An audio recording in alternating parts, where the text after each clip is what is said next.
Previously on part 1 of our GMC truck project. Starting 1,200 miles away in Yakima County, Washington, we were finally reunited with this, a 1967 GMC Fleetside that was my great-grandpa's and would also serve as my dad's latest project. After getting the truck unburied and towed to the nearest major road, we worked to get it loaded up onto a U-Haul trailer for the long 1,200-mile drive back home, which we would embark on the next day. Our 1,200-mile journey would take us through 4 states, as we weaved our way south, bringing the truck ultimately to its new home in Arizona, where we put the truck into temporary storage.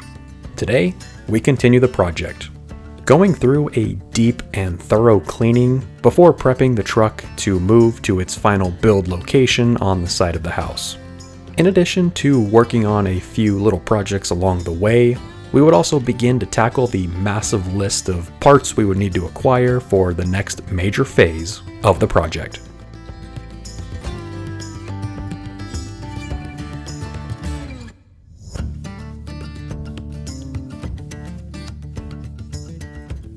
After bringing the truck home in the summer of 2019, it was about 6 months of temporary storage before we actually got back to the project.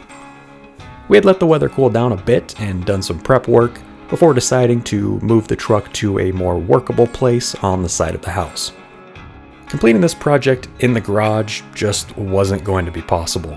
There wasn't enough room to work, and with the long timeline of this project, best guess taking about 3 to 5 years, we needed a place where we could park the truck out of the way and have time to slowly but surely tinker around with it.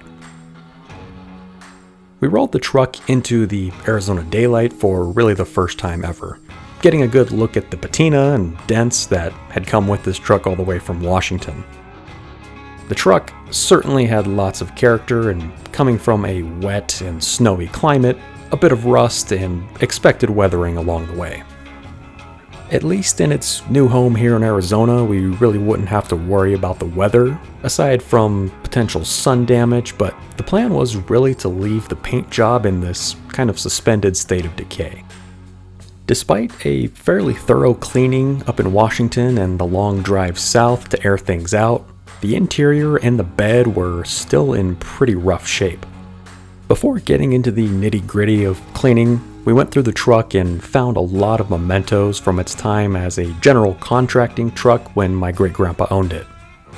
The inside was full of old aprons worn by him and the grandkids that helped him along the way, and the glove box was full of all kinds of miscellaneous tools, some kind of old head gasket, and some interesting things that haven't seen the light of day in at least a decade or two. While we planned on restoring and upgrading some of the interior, the dash cluster, radio, and keys we had planned on leaving in original shape, much like how it would have been when my great-grandpa drove it.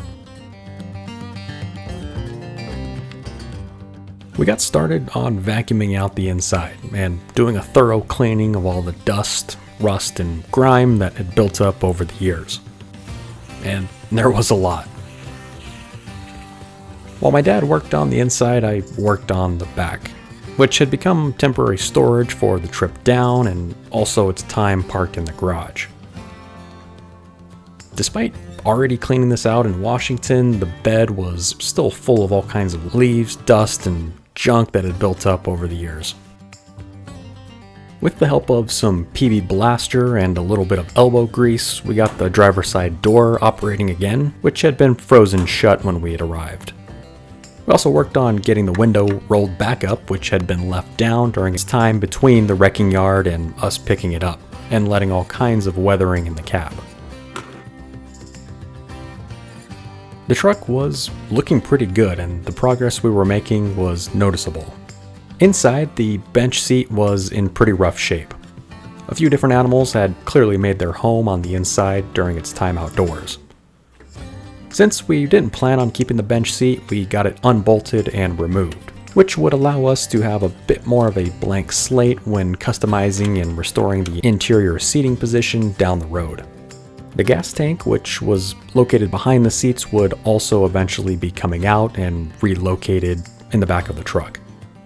After another round of vacuuming, we decided to hook up the truck and just see if it would start with a little bit of convincing. Unfortunately, it didn't, but we were curious and now we knew the answer. Next up was a gentle rinse and scrub down, in an effort to get some of that dust and grime that had been built up over the years outdoors. In the process, the beautiful blue patinaed paint was actually looking really great after a little bit of a rinse. Meanwhile, we had prepped the final build location on the side of the house and backed the ATV up to maneuver the truck into position. After talking through the plan, which would require several maneuvers to pull the truck out into the street and then carefully back it into the side of the house, we eventually got started. We gently rolled the truck out of the driveway and onto the street to get a good angle for the roll back on the side of the house. This was a very slow and careful process, but my ATV was luckily up to the challenge and made quick work of moving the truck around. And it was certainly better than pushing it by hand all the time. After rolling out far enough, we unhooked the tow strap and swapped the ATV to the backside of the truck, where we would switch positions. We hooked up the tow strap and began backwards towards the side of the house, picking up a little momentum to get up the driveway and carefully navigate around all of the obstacles that were now present. This all went surprisingly well, and with just a little bit of navigation and guidance, we got the truck turned around the corner and aimed for the side of the house and the concrete pad that it would sit on. Luckily, it wasn't very far to move, so this was a relatively simple operation, but was something that we definitely needed to do. After getting back far enough, we unhooked the ATV and got it out of the way. From here, it'd be pushing the truck by hand, back just enough to get the ATV back out, and then rolling the truck back forward once we were done to get it into the final position where much of the build would take place over the next several years. With properly inflated tires, the truck was easy enough to move around by hand with a little bit of help. And it was now in its final home where the next several phases of the project could take place, including swapping out the powertrain, working on the axles and lift, and working on the interior. And the next major phase would be pulling the engine, which hadn't run in several years. In order to do this, we needed to get a few things out of the way, including the headers and the exhaust pipe, which basically kept the engine wedged in place, and removing them would make the engine removal overall much easier. However, working with the old and rusty parts proved to be easier said than done. A lot of the bolts were basically frozen in place because it had been so long since they had ever been touched, if ever. For this, we had to use a decent amount of just brute strength and PB Blaster to get things loosened up, which took a notable amount of effort, but we did eventually get the headers off.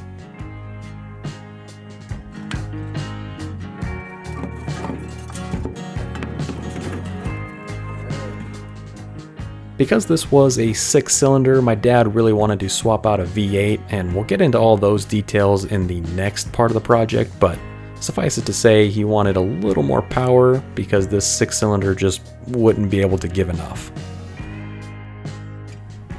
With the truck now cleaned up and out of the way, as well as a few quality of life upgrades, it was now time to begin on the massive parts list, sourcing all of the major components for the next several phases of the project. The first of which was the axle.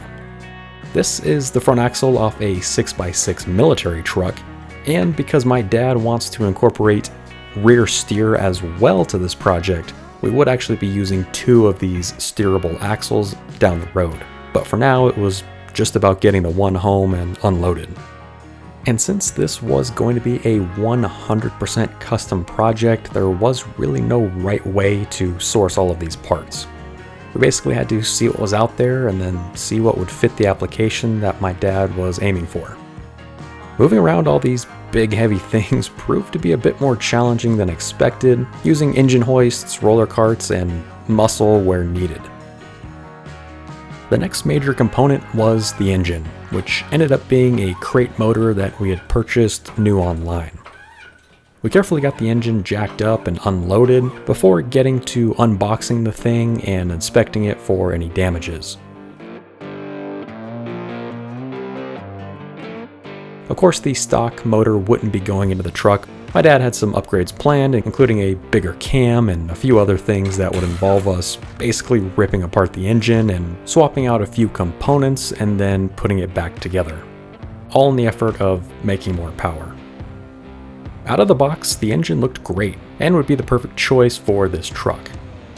We carefully mounted it to a roller stand, which would make things easier to work on and move around the garage as we worked on it. After acquiring a massive stockpile of parts, which ranged from transmission components to the engine and axle, we were now all but ready to begin the next phase of the project. And as I mentioned before, we'll get into all the fun details throughout each phase of the project, go much more into depth on all of the choices we made and how we're getting things to work for this truck. But in the meantime, we're going to have to wrap this one here. Next time, we'll be pulling the engine, building the new one, and getting that installed, as well as the rest of the powertrain, and that is going to be so much fun. So anyways, thank you so much for watching this, and as always, we'll see you on the next one.